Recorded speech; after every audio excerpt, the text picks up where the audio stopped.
नमस्कार किसान एवं पशुपालक भाइयों, स्वागत है आपका हमारी खेती हमारे पशु यूट्यूब चैनल पर। किसान साथियों, इस समय हम बात करते हैं मौसम की, और मौसम के बारे में क्या अपडेट है वो मैं आपको बताना चाहता हूं, आपसे साझा करना चाहता हूं। किसान साथियों, कल लगभग उत्तरी भारत के मैदानी क्षेत्रों में कहीं कहीं को छोड़ के लगभग जगहों पे हल्की से मध्यम दर्जे की बारिश हुई है। मैंने कल भी आपको एक बात बताई थी कि ये जो बारिश हो रही है इसमें बंगाल की खाड़ी से जो चक्रवात बना है उसका कोई प्रभाव यहाँ तक नहीं हुआ है। इस वजह से नहीं हुआ है, जबकि इसका असली कारण था अरब सागर से जो हवाएं उठकर आई और उन्होंने मैदानी भागों में नमी पर्याप्त बढ़ाई, यहाँ पे अच्छी नमी बनाई, उसकी वजह से यहाँ पे ये बारिश हुई है। आगे के मौसम के बारे में मैं आपको थोड़ा सा बताना चाहता हूँ किसान साथियों। लगभग आप मान के चलिए 3 से 4 सितंबर तक पूरे मैदानी भारत में कहीं कहीं पर हल्की से मध्यम दर्जे की बारिश हो सकती है। कहीं कहीं पर हल्की से मध्यम दर्जे की बारिश हो सकती है। भारी बारिश का अनुमान नहीं है। फिलहाल भी जो हमारा हरियाणा है, एनसीआर दिल्ली है और आसपास के जितने भी ये स्टेट लगते हैं, इनमें कम वायु का दबाव का क्षेत्र बना हुआ है। कम वायु दबाव का क्षेत्र बना हुआ है। हो सकता है रात को या कल सुबह थोड़ी बहुत और बारिश हो जाए, ऐसी उम्मीद है। आम तौर पर किसान साथियों, इस समय जो मानसून होती है वो ढीली पड़ जाती है। इस समय मानसून सक्रिय कम रहती है। इस वजह से अच्छी बारिश की उम्मीद करना तो मेरे ख्याल से ठीक नहीं होगा। इस समय अच्छी बारिश की उम्मीद नहीं कर सकते हैं। बहुत सी जगह ऐसी हैं जहाँ पे बारिश नहीं हुई है। मैं ये अच्छी प्रकार से जानता हूँ किसान साथियों कि कई जगह ऐसी हैं जहाँ पे बिल्कुल भी बारिश नहीं हुई है, लेकिन इस बारे में हम कुछ नहीं कर सकते। ये तो भगवान के हाथ की बात है किसान साथियों। मेरे कहने से या आपके कहने से बारिश नहीं होती है। वहाँ का माहौल अनुकूल बनता है बारिश के लिए, वो जलवाष्प को आकर्षित करता है, तब जाके वहाँ बारिश होती है। तो किसान साथियों, अभी आगे हो सकता है कि कहीं कहीं पर थोड़ी सी ज़्यादा बारिश भी हो जाए।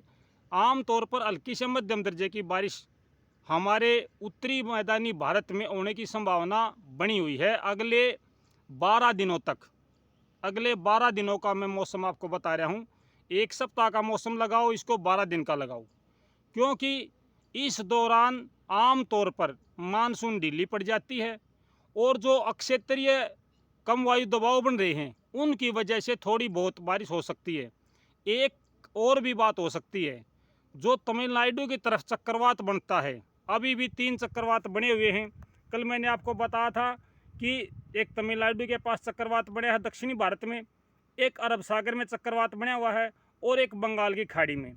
जो बंगाल की खाड़ी में चक्रवात बना है वो चक्रवात पूर्वी स्टेट हैं जो हमारी आसाम, मेघालय, नागालैंड, उनकी तरफ, त्रिपुरा, उनकी तरफ ज़्यादा दबाव कर रहा है।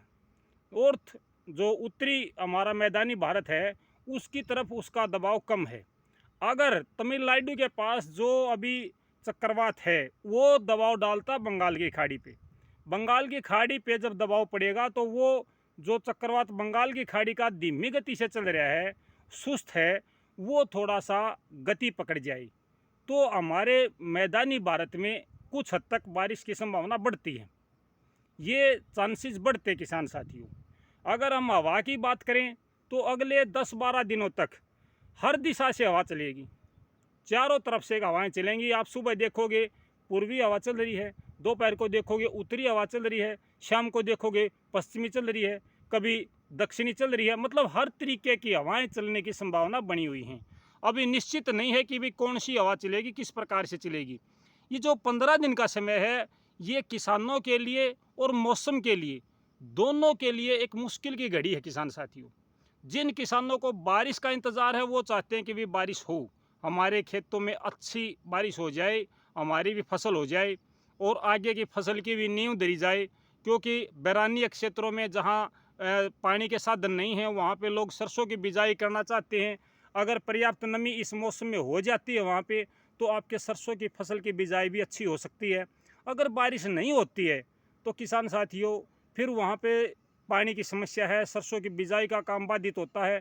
तो ये 15 दिन किसानों के लिए और मौसम के लिए, मौसम भी स्वयं अटपटा हुआ है, खुद ही नहीं समझ पा रहा है कि मैं क्या करूं। मौसम की भी समझ में नहीं आ रही कि मुझे क्या करना है अभी। अगर मानसून का कोटा देखें तो कोटा पूरा हो चुका है। ऑल इंडिया में जो बारिश हुई है वो सामान्य से ज़्यादा हो चुकी है, लेकिन फिर भी हम तो भूखे हैं भाई। जो छके बैठे हैं हम उनसे थोड़ी तुलना कर सकते हैं। हमारे यहाँ तो बारिश नहीं हुई है। कल जो बारिश हुई थी किसान साथियों, मेरे यहाँ पे हल्की और मध्यम दर्जे की बारिश थी, ज़्यादा अच्छी बारिश नहीं हुई थी। और कई जगहों पे मेरे किसान भाइयों ने बताया है कि अच्छी बारिश हुई है। मैं खुश हूँ कि मेरे किसान भाइयों के यहाँ पे अच्छी बारिश हुई। देखो किसान साथियों, जिन भाइयों का इंतज़ार है बारिश का, जैसे मुझे इंतज़ार है वैसे आपको भी इंतज़ार है। मैं अपनी फसल को देखता हूँ, आप अपनी फसल को देखते हो, तो हर किसी को ज़रूरत होती है किसान साथियों। मैं आपकी बात से सहमत हूँ। तो किसान साथियों, ये था आपका आगे का मौसम। हर तरफ की हवाएं चलेंगी, हल्की से मध्यम दर्जे की बारिश होगी, दिन में गर्मी बढ़ेगी। ये 15 दिन में गर्मी बढ़ेगी। खास करके आप देखना कि दोपहर तक गर्मी बढ़ेगी, चाहे कोई सी भी हवा चले, क्योंकि ये जो 15 दिन होते हैं इस महीने के, भाद्रपद के, ये 15 दिन ज़्यादा उमस के होते हैं, गर्मी के होते हैं। भादुआ का घाम और 7 जगह काम शेद्या करे, ये हमारी पुरानी कहावत है। तो किसान साथियों, इस महीने में गर्मी 15 दिन उमस के रहेंगे। उसके बाद में मौसम क्या परिवर्तन लेके आता है, किस प्रकार की करवट बदलता है, वो हम आपको समय समय पर अपडेट देते रहेंगे। अगर बीच में मौसम में कोई परिवर्तन होता है तो किसान साथियों वो भी मैं आपसे साझा करूंगा, वो भी जानकारी आपको दूंगा। लेकिन फ़िलहाल मैं सिर्फ यही जानकारी दे रहा हूं कि अगले 2-3 दिनों में हल्की से मध्यम दर्जे की बारिश कहीं कहीं पर हो सकती है। हल्की से मध्यम दर्जे की, कहीं पर गरज चमक के साथ छींटे भी पड़ सकते हैं, यानी कि बिल्कुल फुहारें पड़ती हैं, हल्की बूंदाबांदी होती है। भारी बारिश की संभावना ना के बराबर है। उसका कारण मैंने आपको बता दिया है कि भाई 20 अगस्त के बाद में उत्तरी मैदानी भारत में आम तौर पर जो मानसून है वो सुस्त हो जाता है, सक्रिय कम रहता है। मेरे एक नेपाल के किसान भाई ने कहा था कि जी हमारे यहाँ बारिश नहीं हुई। भाई आपके वहाँ बारिश होने की संभावना बहुत कम है, क्योंकि जिस प्रकार का दबाव मैदानी क्षेत्रों में बनता था हवा का, वो दबाव हमारे यहाँ नहीं बन पाया है, जिस वजह से आपके वहाँ पर भी दबाव नहीं बन रहा है। तो मैं तो नहीं बता सकता इस बारे में कि भाई वहाँ बारिश कैसी होगी, क्योंकि मेरा जो तजुर्बा है वो अपने नॉर्थ भारत का, मैदानी भारत का है। और आपके वहाँ पे बारिश कब होती है, कितने दिन चलती है, ये भी नहीं कह सकती, क्योंकि वहाँ पे आपका अलग वातावरण है। तो हमारे यहाँ से ही हम पूरी तरीके से हवा का दबाव नहीं बना पाए हैं, और जो हवाओं में नमी होती है वो आप तक नहीं पहुँच पा रही है। जो पहाड़ का ऊपरी सिरा होता है, हिमालय को क्रॉस करके नेपाल की तरफ बारिश होती है, या तो चाइना साइड से वो हवाएं दबाव डालेंगी तब आपके वहाँ बारिश होगी। हमारे यहाँ से तो बारिश होनी मुश्किल है किसान साथियों। या फिर पूर्वी जो हमारे राज्य हैं, पूर्वी की तरफ से राज्य आते हैं, उन राज्यों से हवाएं आई पहाड़ के ऊपर से तो काम चल सकता है। लेकिन जो हवाएं आ रही हैं वो हिमालय की तलहटी से होकर आ रही हैं, यानी कि हिमालय के नीचे नीचे आ रही हैं किसान साथियों। तो इस वजह से ये दिक्कत आ रही है। पाकिस्तान से मेरे किसान भाई का भी मैसेज आया था, उनके वहाँ भी अच्छी बारिश हुई है। और नरवाना, कैथल और इंद्री, इनमें बारिश कम बताई है। किसान साथियों, ये वही बात है मैंने कल आपको बताया था कि ये मानसूनी बारिश नहीं है कि भाई जो बंगाल की खाड़ी से उठ के हवा आई हैं और अरब सागर से हवा के टकराई हैं, ये वो नहीं था। ये केवल अरब सागर से जो नमी आई थी उसकी बारिश थी। अगर वो दोनों हवाएं टकराती तो कहीं 1 इंच भी जगह नहीं बचती किसान साथियों। ये बात ठीक है कि एक लंबे चौड़े एरिया में बारिश हुई है, बहुत बड़े एरिया में बारिश हुई है, इस बात से मैं सहमत हूँ, लेकिन वही हालत चली है और अभी भी हालत सुधरने वाली नहीं है किसान साथियों। अभी भी मैं फिर से कह रहा हूँ, ये कहीं कहीं पर हल्की से मध्यम दर्जे की बारिश हो सकती है। मैं फिर भी यही कह रहा हूँ किसान साथियों, मैं ये नहीं कहता हूँ कि हर जगह पे बहुत अच्छा जल होगा, पर्याप्त पानी आएगा, नहीं किसान साथियों, ऐसा कुछ मौसम नज़र नहीं आ रहा है मुझे। क्योंकि जिस प्रकार से एक हाथ से ताली नहीं बजती है, मैं बार बार यही कह रहा हूँ, दोनों तरफ की हवाएं टकराती हैं। इस बार बंगाल की खाड़ी से जो उठ करके हवाएं आती थी वो मैदानी भागों में सक्रिय नहीं हो पाई हैं, अरब सागर से तो हवाएं आई हैं। तो किसान साथियों, ये थी जानकारी आपके लिए। और जिन किसान भाइयों ने कमेंट किए हैं भाई, मैं उनके जवाब लगातार दे रहा हूँ।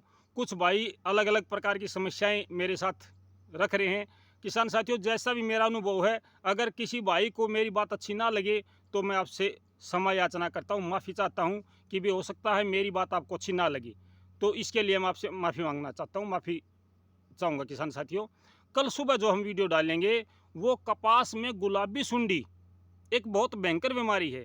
जो भी कपास के किसान हैं वो एक बार ज़रूर इसको देख लें। और मैं इसमें दवाई नहीं बताऊंगा कोई, मैं ये नहीं कहता कि मैं दवाई बताऊंगा, मैं केवल आपको एक ऐसी जानकारी दूंगा जिस पर डॉक्टरों का भी ध्यान गया हुआ है, आपका भी ध्यान जाता है कि भाई कहीं ये कारण तो नहीं है। गुलाबी सुंडी सबसे ज़्यादा नुकसान कर रही है हमारे किसान भाइयों को, जो कपास के किसान हैं। तो उनके लिए मैंने एक वीडियो बनाने का निश्चय लिया है, अपने विचार आपसे मैं साझा करना चाहूँगा। उसके माध्यम से मैं बताना चाहता हूँ किसान साथियों कि कहीं ऐसी समस्या तो नहीं है। ये गुलाबी सुंडी हर साल किसान को बर्बाद करती है। कब तक बर्बाद करती है, क्यों बर्बाद करती है, इस पर मैं आपसे विचार साझा करना चाहता हूँ। तो जो भी मेरे किसान भाई कपास की खेती कर रहे हैं और उनको गुलाबी सुंडी से परेशानी है या कोई और समस्या है, तो एक बार जुड़ जाएं। एक बार इस वीडियो को जो कल मैं आपके साथ डालूंगा, साझा करूंगा, उसको एक बार आप देख लेना। हो सकता है, देखो मैं ये नहीं कहता कि मैं आपको 100% समाधान बताऊंगा, लेकिन मैं अपने विचार रखूंगा। उसमें आपको अच्छा लगे तो भी ठीक है, अच्छा ना लगे तो भी ठीक है, कोई बात नहीं है। लेकिन मैं एक बार ये विचार रखूंगा किसान साथियों कि भी इसमें वास्तव में कारण क्या हो सकता है इसका, क्योंकि इतने दिनों से हम इसे संघर्ष करते आ रहे हैं गुलाबी सुंडी से और उसका समाधान नहीं हो पाया है। हमारे कृषि विशेषज्ञ भी इसके लिए सजग हैं, बार बार गाइडलाइन जारी करी जा रही हैं। किसानों ने एक से एक भयंकर स्प्रे का प्रयोग किया है, तेज़ से तेज़ दवाई मार के देखी है, लेकिन समाधान नहीं हुआ है। तो कोई बात नहीं किसान साथियों, कल हम इस बारे में चर्चा करेंगे आपसे। और जो भी मेरे साथ मेरे किसान भाई जुड़े हैं, जो भी मेरे दर्शक जुड़े हैं, मैं सभी का आभार प्रकट करता हूं, दिल से धन्यवाद करता हूं। ये आपका और हम सब का एक साझा मंच है। ये जो चैनल बना है ये एक साझा मंच है हम सब का, अपने विचारों का आदान प्रदान करने के लिए, अपने विचार रखने के लिए। हम चाहे मध्य प्रदेश में बैठे हैं, चाहे जम्मू कश्मीर में बैठे हैं, चाहे नेपाल में बैठे हैं, चाहे पाकिस्तान में, कहीं भी बैठे हम किसान साथियों, लेकिन इस चैनल के माध्यम से हम जुड़े हैं। तो किसान साथियों, सभ्यता और शिष्टाचार का परिचय दें, क्योंकि इसमें सभी किसान भाई जुड़े हैं। अपनी बात कमेंट के माध्यम से ज़रूर रखें। जो भी आपका सुझाव है, आपकी कोई समस्या है, आप कमेंट बॉक्स के माध्यम से ज़रूर रखें। तो किसान साथियों, कल फिर आपसे मिलते हैं, तब तक नमस्कार, जय हिंद।